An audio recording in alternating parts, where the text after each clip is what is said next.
February 1st, 1959. A group consisting of young engineering students and experienced mountaineers set out for Gora Otorten, one of the unforgiving peaks of the Ural Mountains. Each was motivated, well-prepared, and determined to push the limits of nature. But as the sun set over the mountain slopes that night, the fate awaiting them would mark the beginning of a tragedy etched into the nation's memory. This event would retain its mystery for decades and would be remembered even today with unanswered questions. Throughout history, humanity has sought to explore nature's most challenging corners. This urge sometimes leads to victory and sometimes to death, and this time, that dark fate would reveal itself in the desolate corners of Siberia. The place we now know as Dyatlov Pass takes its name from Igor Dyatlov, the leader of the group that lost their lives in the tragedy. But before that, the region's indigenous people, the Mansi, gave this mountain another name, Kolad Siakal, meaning dead mountain. According to legends, restless spirits roam here. For this reason, the area has been declared off-limits and unlucky. For years, the Mansi people warned their children, "Don't go to that mountain." Those who set foot there without shamanic preparations met their end. But for the young mountaineers, this was just a legend, and no legend could stand in the way of their passion for exploration. The group's leader was 23-year-old experienced mountaineer Igor Dyatlov. He was accompanied by 8 friends from the Ural Polytechnic Institute. Only one, Yuri Yudin, had to turn back at the last minute due to illness, and this decision would save his life. The team set out from the village of Visay on January 23, 1959. This village was, as it were, the last line between civilization and nature. But once they crossed that line, everything started to go wrong. Severe weather conditions, navigational errors, and blizzards. 8 days later, they found themselves at the foot of Dead Mountain, and their fate was sealed.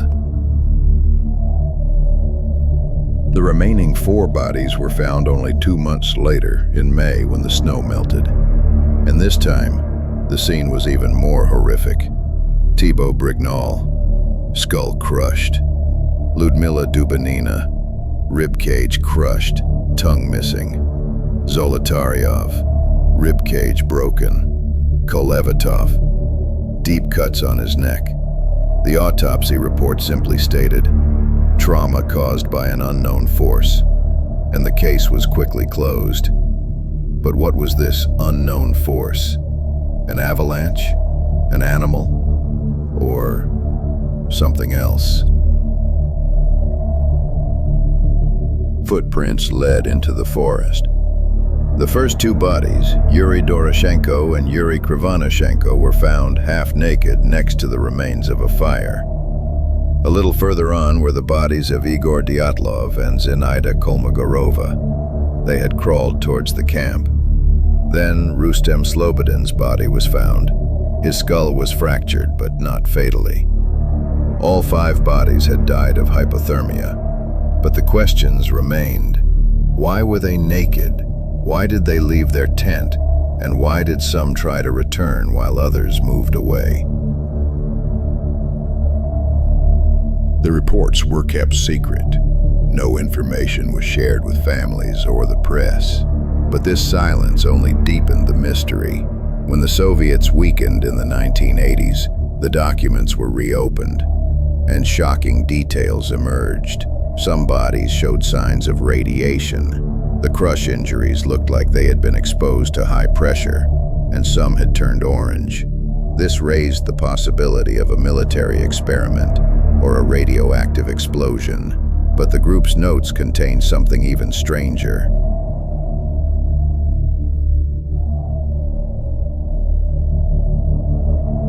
February 9th, 8:45 p.m. We saw something strange. A large round light, the color of fire, rising from the foot of the mountain into the sky.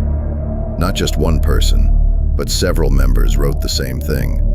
and some had even managed to photograph these lights. Flying objects, UFOs, or were they really the restless spirits the Mansi people spoke of? In 2019, a Swiss-Russian joint team conducted advanced simulations. Result? A small possibility of an avalanche, or a group of low-frequency sound waves called infrasound, forcing the group to flee the tent in panic. But this still doesn't explain the radiation and the orange skin mystery. In 2020, the Russian government published its final official report. The climbers lost their lives due to an avalanche and extreme weather conditions. The case was closed, but the question marks never ended.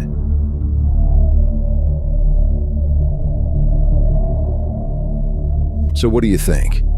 What did the climbers really see that night? Was it a natural phenomenon or an unknown force? Don't forget to share your thoughts in the comments. You can subscribe for analysis of new mysterious events and show your support by sharing the video. Remember, the Dyatlov Pass is still whispering to us, but perhaps some secrets are destined to remain buried under the snow.